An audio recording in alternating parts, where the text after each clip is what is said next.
Hey everybody. So when you're going after your dream, oftentimes there's hindrances. The biggest hindrance we think sometimes is, do I have the right connections, or am I talented enough? Or you oftentimes think, what do people think of you? Really, none of that matters. The thing that matters most by far is how you see yourself. Not what others see, but how you see yourself. There was a guy back in 1979 that believed this so much. He thought not only could it impact the day-to-day decisions that we make and the risks, but even how we age. So what he did is, did an experiment. He took a group of 75-year-old guys, a bunch of them, and brought them up to a 7-day retreat. And on this retreat, they weren't allowed to read any articles, newspapers, magazines, or do anything that was more than 55 years old. Everything in the experiment was designed to make them feel that they were 55 again, 20 years younger than what they really were. They were told to talk the same way they did when they were 55, to dress the same way, and before this 7 days, they did a bunch of tests. So they measured everything that you're told that just starts to go, from your short-term memory, your cognizance, all the way to your posture and your hormone and chemical levels all in your body. And what they found out was at the end of this 7-day period, not only did they all improve, they actually improved almost every single one of them in 100% of the categories. So think of that. That means they improved the way they sat, the way they walked, the way they talked, things that they remembered, the levels inside their body.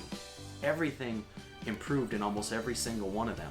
So if how you think can impact even how you look, how you feel, how you age, or in this case don't age, imagine how it can impact the risks we take every day when we're going after our dream. One other story I think really illustrates this well.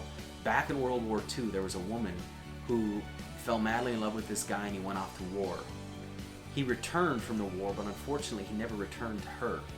And she had a really hard time processing that, so much so to the point where it ended up putting her into a mental institution. And as those days turned into years and years into decades, the doctors started to notice all her peers not only getting old, but even some passing away. They couldn't figure out what's going on. This lady's not aging. She's not even aging, let alone passing away. Why?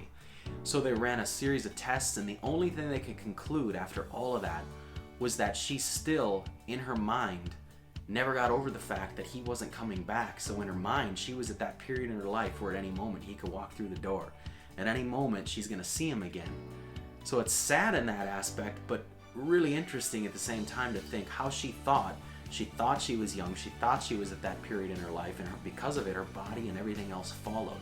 So it's easy to see how you think can really hinder a lot of things, or can help in a lot of ways. So my challenge is don't listen to these and then get motivated after hearing these two stories and let that fill your tank for a couple days and then it wears off. My challenge is to actually do something about it. Ask yourself, how do I see myself? Is there anything that's hindering me from taking those risks, or from doing what it is to go after my journey, to go after my dream? And if it is, the only way to break a bad habit is to replace it with a good one. So if you've been feeding yourself or thinking of the wrong thoughts, find out a way to think of the right ones. Whether that means turning over the right things in your head throughout the day, if it means reading them, if it means saying something aloud every day, whatever it is for you, find out what that is and do it. Even the Bible says, as a man thinketh in his heart, so is he. So again, how are you seeing yourself? So change that picture and your head, and you're going to go a lot further this year than you ever thought possible.